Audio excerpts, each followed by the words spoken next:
Good evening, students. Today we are going to learn about unit cell. Unit cell आपके solid state chemistry का एक topic है. तो सबसे पहले देखते हैं यूनिट सेल होता क्या है. किसी भी क्रिस्टल लैटिस का स्मॉलेस्ट पोर्शन जो कि हम हर डायरेक्शन में रिपीट करके एक पूरी लैटिस जनरेट कर सकते हैं उसको एक यूनिट सेल कहते हैं. जैसे इस डायग्राम में देखो, ये आपका क्रिस्टल लैटिस है. Three-dimensional arrangement of particles, right, in space. इस थ्री डायमेंशनल अरेंजमेंट का स्मॉलेस्ट पोर्शन यूनिट सेल होता है जो कि शेडेड है. यहाँ पे आप ढंग से देखोगे तो आपको लगेगा इसको लेफ्ट राइट फॉरवर्ड बैकवर्ड हर जगह रिपीट कर कर एक पूरी लैटिस आप जनरेट कर सकते हो. ओके, यूनिट सेल के कुछ कैरेक्टरिस्टिक प्रॉपर्टीज होती हैं. जैसे इसके अंदर तीन एजेस हैं, A, B, C, right? Similarly, there are three angles, alpha, angle between A and B, correct? Beta, angle between C and B, and gamma, angle between C and A.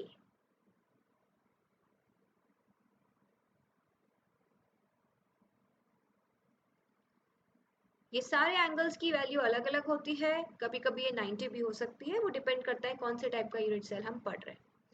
अब हम देखते हैं different types of unit cell on the basis of particles present at the lattice site. जो lattice site है उस पे कितने particles हैं और क्यूब में कहाँ कहाँ पार्टिकल्स प्रेजेंट है, उसके बेसिस पे हम यूनिट सेल को अलग अलग कैटेगरीज में क्लासिफाई करते हैं. पहला है आपका सिंपल क्यूबिक यूनिट सेल, फिर है बॉडी सेंटर्ड यूनिट सेल और फिर है फेस सेंटर्ड यूनिट सेल. ठीक है, वन बाय वन इनको पढ़ेंगे कि इनमें जो पार्टिकल्स हैं वो कहाँ कहाँ पे प्लेस्ड हैं. तो पहले हम लोग पढ़ते हैं simple cubic unit cell. Simple cubic unit cell हमको रिलेट कर सकते हैं क्यूब से, इसलिए इसको बोला गया है क्यूबिक यूनिट सेल. क्यों? क्योंकि इसका स्ट्रक्चर बिल्कुल एक क्यूब के स्ट्रक्चर जैसा है. आप इस डायग्राम में भी देखो, जो यहाँ पे पार्टिकल्स हैं वो सिर्फ और सिर्फ कॉर्नर्स पे प्रेजेंट है, ओनली एट कॉर्नर्स. क्यूब के जितने भी कॉर्नर्स हैं उनमें पार्टिकल्स प्रेजेंट हैं. Okay, so we all know that we have 8 corners. तो पूरे 8 के 8 कॉर्नर्स पे पार्टिकल्स प्रेजेंट होते हैं. डायग्राम में भी आप देख सकते हो, every corner there is a particle. इस टाइप के यूनिट सेल को हम बोलते हैं cubic unit cell. Next type देखते हैं face centred unit cell. Face centred unit cell बिल्कुल क्यूबिक यूनिट सेल का इवॉल्व्ड वर्जन है. यहाँ पे आपके अपार्ट फ्रॉम 8 corners,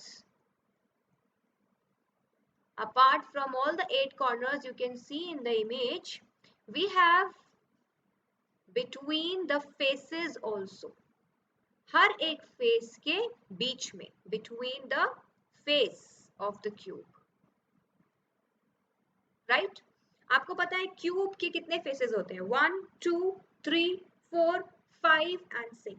6 फेसेस होते हैं. डायग्राम में भी आपको दिख रहा होगा 6 फेसेस हैं और हर एक फेस पे देखो एक एटम प्लेस्ड है, एक पार्टिकल प्लेस्ड है. पूरे फेस के बिटवीन, अगर ये फेस है तो इसके बिल्कुल बीचों बीच एक पार्टिकल प्रेजेंट है. तो फेस सेंटर्ड में 8 कॉर्नर्स के अलावा बिटवीन द फेस 6 फेसेस के बीच में भी एक पार्टिकल प्रेजेंट होता है. इसको कहते हैं एफसीसी या face centred unit cell.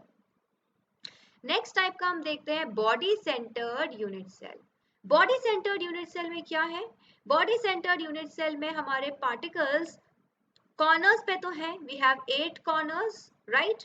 8 corners पे, हर एक 8 कॉर्नर्स पे particles. Apart from that centre of the cube के बीच में, बिल्कुल सेंटर पे पूरा क्यूब है, उसके बीच में आप देखो डायग्राम के अंदर बीचों बीच एक पार्टिकल है, इसलिए इसको बोलते हैं बॉडी सेंटर्ड. बॉडी के सेंटर के अंदर एक पार्टिकल होना.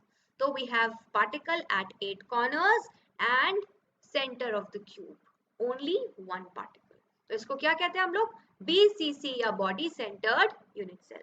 तो 3 तरीके के यूनिट सेल हमने पढ़े हैं, face centred unit cell, body centred unit cell और सिंपल क्यूबिक यूनिट सेल। अब फटाफट से देख लेते हैं कि इनमें कॉन्स्टिट्यूएंट पार्टिकल्स कितने होते हैं। कॉन्स्टिट्यूएंट पार्टिकल्स मतलब कि एक यूनिट सेल के अंदर कितने पार्टिकल का कंट्रीब्यूशन होता है। हम कितने पार्टिकल का कंट्रीब्यूशन क्यों कह रहे हैं, ढंग से समझो इस बात को जरा। अगर इस इमेज को मैं देखूं तो जो क्यूब बन रहा है ना, वो बनता है जब हम इस पूरे पार्टिकल के सेंटर को, सब पार्टिकल के सेंटर्स को आपस में इस तरीके से ज्वाइन करें। ठीक है, अगर मैं इस क्यूब को बाहर निकालने के लिए ये पोर्शन कट करूं, ये पोर्शन कट करूं, ये पोर्शन कट करूं, ऐसे हर जगह से कट करके सिर्फ क्यूब बचे मेरे पास, ऐसा कुछ करूं, तो मुझे कुछ इस तरीके का चीज दिखेगी, हमारा यूनिट सेल ऐसा बन जाएगा। तो मैं अगर अब कॉर्नर्स को देखूं तो एटम्स जो है या पार्टिकल्स जो है वो कंप्लीट नहीं है, सिर्फ कुछ पोर्शन है। Only 1/8 of the atom is present in the corner. अब कॉर्नर्स पे सिर्फ 1/8 एटम है, मतलब कि एक एटम जो था वो क्यूबिक यूनिट सेल में सिर्फ 1/8 पोजीशन ऑक्यूपाई करता है। एक यूनिट सेल में इसका सिर्फ 1/8 पोजीशन ऑक्यूपाई होती है, 1/8 पोर्शन ऑफ एटम। और हमको पता है कितने होते हैं टोटल, वी हैव 8 कॉर्नर्स।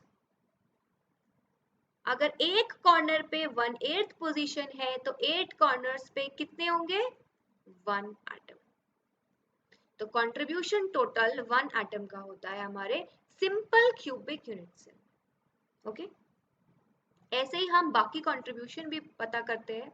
अब हम देखते हैं body centred cubic unit cell के अंदर कंट्रीब्यूशन। ढंग से देखो इस मूविंग इमेज को, आप अगर इसे कट करो, इसे स्लाइस करो ऊपर से, साइड से, हर जगह से, जिससे कि सिर्फ और सिर्फ क्यूब दिखे मुझको, तो मैं कुछ इस तरीके से इसे स्लाइस करूंगी। जिस तरीके से स्लाइस करने के बाद आपको कुछ इस तरीके का यूनिट सेल दिखेगा। और देखो सब पार्टिकल्स को ज्वाइन करेंगे 1/8 1/8 1/8, तो हमको क्या मिल जाएगा अगेन, हर कॉर्नर पे 1/8 atom and we have corners, 8 corners, so 8 into 1/8 is 1 atom। तो कॉर्नर्स से कंट्रीब्यूशन तो हमारा 1 एटम का आ गया, पर हमको पता है BCC या बॉडी सेंटर्ड में अपार्ट फ्रॉम द कॉर्नर, देखो एक पिंक एटम भी है बीच के अंदर, तो जो पिंक पार्टिकल है वो बिल्कुल बॉडी के अंदर है, मतलब उसका कंट्रीब्यूशन क्या होगा, बॉडी के सेंटर में है। बॉडी के सेंटर में है तो कोई भी यूनिट सेल से शेयर नहीं हो रहा, तो क्योंकि ये यूनिट सेल से शेयर नहीं हो रहा, इसका पूरा का पूरा कंट्रीब्यूशन 1 ही जाएगा। So total contribution is 2 atoms. एक कंट्रीब्यूशन आया हमारा कॉर्नर्स से और एक कंट्रीब्यूशन आया हमारा बॉडी सेंटर। तो ये कंट्रीब्यूशन का क्या मतलब हो रहा है यहाँ पे, कंट्रीब्यूशन मतलब पूरे यूनिट सेल में एटम का कितना हिस्सा आएगा, पार्टिकल का कितना हिस्सा आएगा।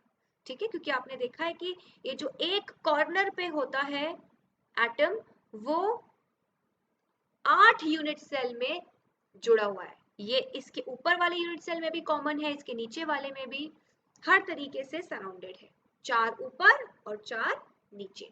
तो ये 1/8 पोर्शन एक यूनिट सेल में ऑक्यूपाई करता है।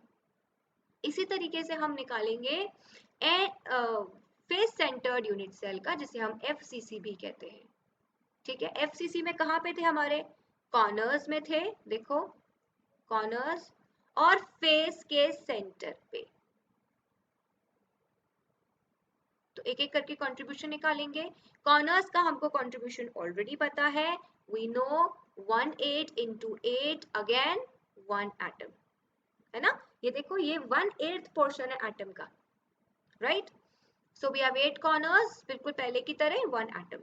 फेस सेंटर, इसको थोड़ा सा इमेजिन करके देखो और डायग्राम से भी समझने की कोशिश करो। अगर मैं इसको स्लाइस करती तो मेरा जो पार्टिकल है वो आधा ही इस यूनिट सेल में इंक्लूड होता है ना, ऐसे है, मैं स्लाइस करती तो आधा ही इंक्लूड होता, आधा इसमें जाता। ठीक है, तो फेस सेंटर का कंट्रीब्यूशन क्या हो जाएगा हमारा, हाफ। ओके, हाफ एटम, इसका कंट्रीब्यूशन क्या होगा, हाफ एटम, ये जो फेस सेंटर्ड है। और कॉर्नर वाले का क्या होगा, 1/8। हमारे पास कितने फेसेस हैं, वी हैव 6 फेसेस। एक फेस का हाफ, तो 6 फेसेस का कितना हुआ, 1/2 into 6, that is 3। Total contribution 3 + 1 4। तो FCC में टोटल कंट्रीब्यूशन होता है 4। Okay, that's all about the number of contribution, the number of atoms in all the unit cell. Thank you.